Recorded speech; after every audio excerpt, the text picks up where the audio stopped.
कविताएं बीच बीच में होती रहना चाहिए, कविताएं होगी तो युवा पीढ़ी कुछ सीख पाएगी। और मैं अगले कवि को बुलाना चाहता हूं जो कि हमारे पड़ोस से आए हैं, नाम होता है सुरेश जी नागर।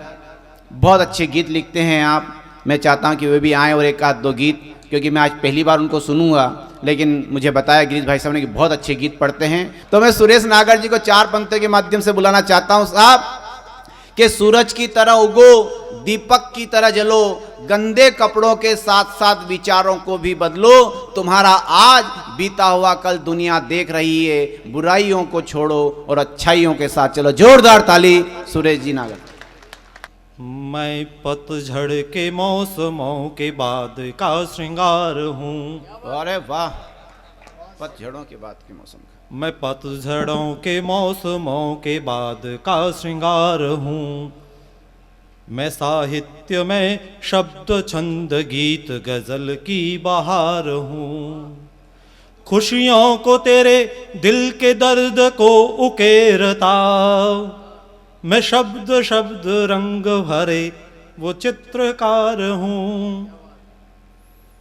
मैं आवाज हूँ इस तंत्र में एक लोकतंत्र की, मैं आवाज हूँ इस तंत्र में एक लोकतंत्र की।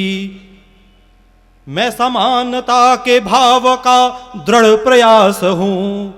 फकीरों की जमात मेरी मुझ में रुद्र बोलता, मैं बेजुबान हर गरीब की एक जुबान हूँ। महाकवि माघ की ज्ञान धरा पर मैं सुरेश नागर, भक्त कवि श्री नरसिंह मेहता और कानड़ दे प्रबंध के रचयिता महाकवि पद्मनाभ का वंशज इस ज्ञान धरा को प्रणाम करता हूँ और सभी को नव वर्ष की हार्दिक शुभकामनाएं। और एक निवेदन कर दूं मैं आप लोगों से कि मंचीय काव्य पाठ मैं प्रथम बार कर रहा हूं।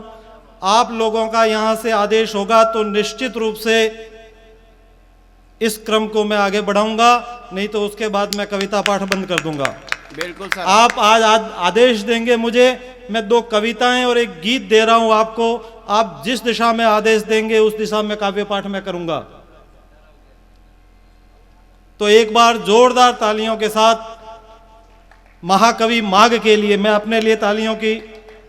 और मुझे बड़ी प्रसन्नता हुई यहाँ आने के बाद, नरपत सिंह जी से मेरी बात हुई और यहाँ आने के बाद मुझे पता चला कि आर्य समाज की ओर से हर वर्ष इस प्रकार का कवि सम्मेलन किया जाता है। मैं अपने आप को बहुत सौभाग्यशाली मानता हूं कि आज इस अवसर पर मैं प्रथम काव्य पाठ के लिए उपस्थित हुआ हूं। इससे बड़ा सौभाग्य मेरे लिए कोई नहीं हो सकता।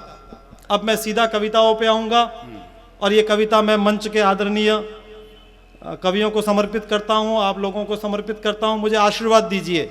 मैं यदि ठीक से नहीं पढ़ पाऊं तो भी आशीर्वाद दीजिए, यदि पढ़ पाऊं तो भरपूर आशीर्वाद दीजिए।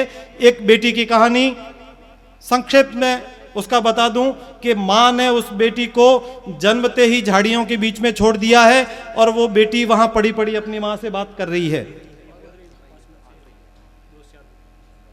तुम हवस बनी या पत छोड़ा मां, तुम हवस बनी या पत छोड़ा मां, मैं चाही या अनचाही थी पर अंश तुम्हारा क्यों कंस बनी तू।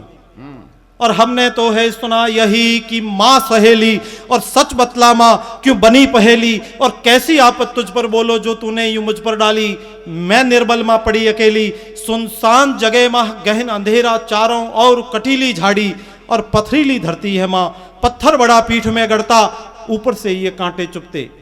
पांवों में है घाव पड़े मां घावों पे मक्खी मंडराती, उसको थोड़ी सी तू डांट पिला दे मां डर लगता है मुझको अपने साथ सुला दे।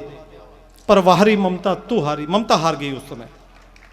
पर वाहरी ममता तू हारी, धीरे धीरे बड़े अंधेरा मन घबराए, दूर बहुत काली परछाई मां धीरे धीरे नजदीक आए, अब तो टूट रही हैं सांसें। पर मन कर जीजी विशा देखो उसकी, पर मन करता कि दुनिया देखूं, खेलूं कूदूं इठलाऊं मां तेरे कंधे पे चढ़ जाऊं। मैं आगे तू पीछे, थोड़ी सी मां दौड़ लगा दे, मुझको गुड्डे गुड़ियों वाला खेल खिला दे। कैसी मां है इस अभागिन के हिस्से में ऐसा कुछ तो लिखवा दे। धूल भरी इस तेज हवा में चहूं और मारेत पड़ी है, चेहरे पर से थोड़ी सी मारेत हटा दे, भूख लगी माँ दूध पिला दे, पर वाहरी ममता तू हारी। ममता फिर हार गई। यदि मां ने हिम्मत की होती तो वो बच्ची मरती नहीं, पर ममता हार गई।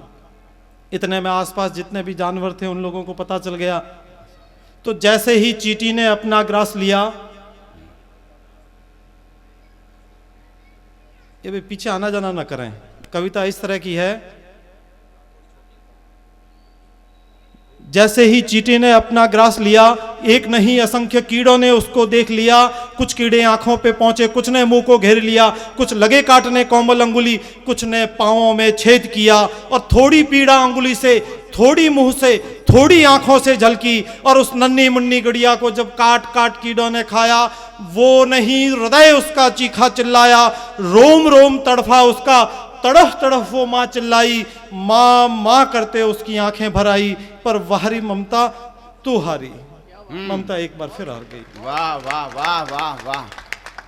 पर कुदरत को शायद उसका दर्द लगा कुछ कम होगा। सोचो कुत्तों को कैसे गंध लगी। दबे पांव, भूखी नजरों से आपस में समझे फिर झपटे। क्या बचता?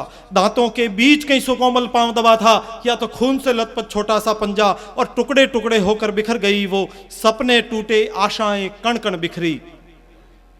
मानवता हारी, पर किसी कान पे जू ना रहेंगी। हृदयहीन निष्ठुर नराधम नर पिशाच, उस रात मरी ममता, आस मरी और हारा जीवन।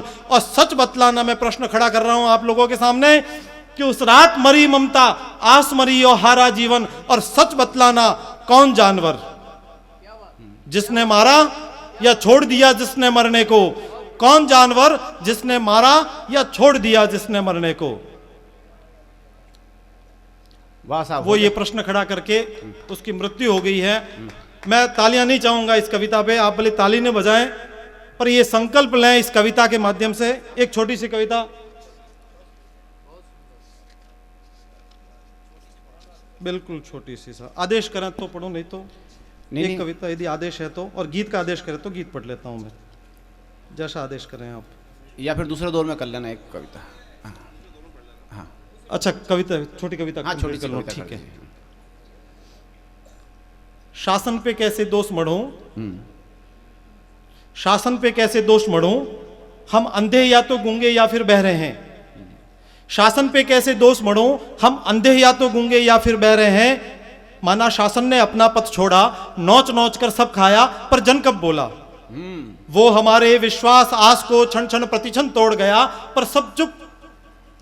कैसे मानूं तुम निर्बल हो, कि कैसे मानूं तुम निर्बल हो। हां, याद मुझे है तुमने आरक्षण के रथ पर चढ़कर रौंदा था शासन के मद को। उचित अनुचित जो चाहा किया करवाया, वो तुम ही तो थे जिसने खाप पंचायत में भरी हुकार। निर्दोषों की बलि चढ़ी, निज स्वतंत्रता शासन सबको कुचला।